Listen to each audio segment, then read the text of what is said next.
It seems America just can't get enough of a good sequel. Even if that sequel is to a movie critics called a dumpster fire wrapped in a train wreck. Donald J. Trump, a man who makes a MAGA hat look subtle, is back in the Oval Office.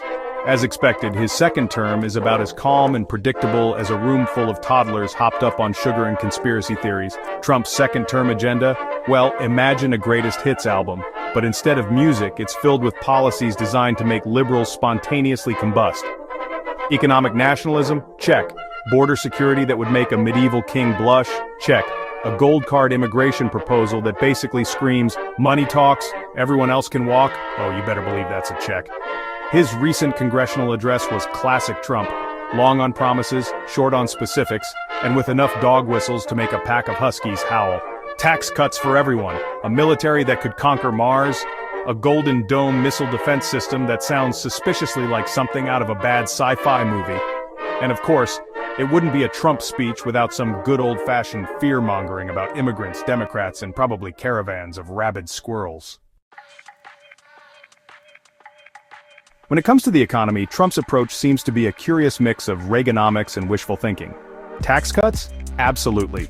Who needs government revenue anyway? Balanced budget?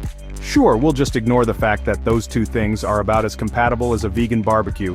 Tariffs? Oh, you betcha. Trump slapped new ones on Mexico, Canada, and of course his old nemesis China, because nothing says free trade like starting a trade war with half the planet. Now, I'm no economist, but even I can tell you this. When you raise prices on imported goods, guess who ends up paying more?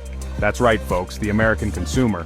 But hey, at least Trump's trying to boost American industry, right? He's reviving the shipbuilding industry, which is great news if you're a 19th century whaler. And he wants to increase domestic production of rare earth minerals, because apparently, relying on other countries for essential resources is for suckers. Of course, he's conveniently ignoring the fact that these things take time, money, and a coherent strategy, none of which are exactly hallmarks of the Trump administration. If there's one thing Trump loves more than himself, it's a good wall. And by good, I mean completely ineffective, exorbitantly expensive, and about as popular as a skunk at a picnic. He's declared a national emergency at the southern border, deploying enough military and border patrol agents to make it look like a scene out of Red Dawn. And if you thought Trump's wall was the only thing standing between America and a horde of marauding immigrants, well, think again. He's also pushing for mass deportations on a scale that would make even the most hardened ICE agent blush.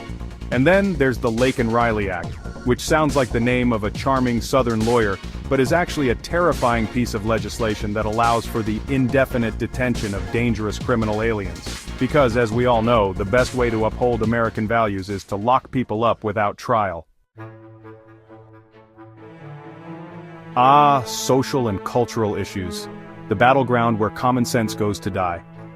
Trump, never one to shy away from a good culture war, has been busy.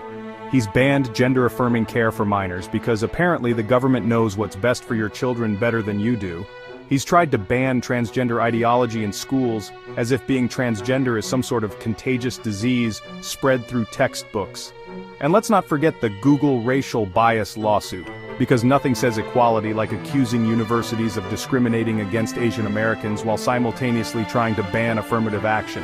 It's enough to make your head spin. So there you have it, folks. America in the age of Trump 2.0, a country more divided than ever, facing a future as uncertain as the president's grasp of basic facts. Buckle up, America. It's going to be a bumpy ride.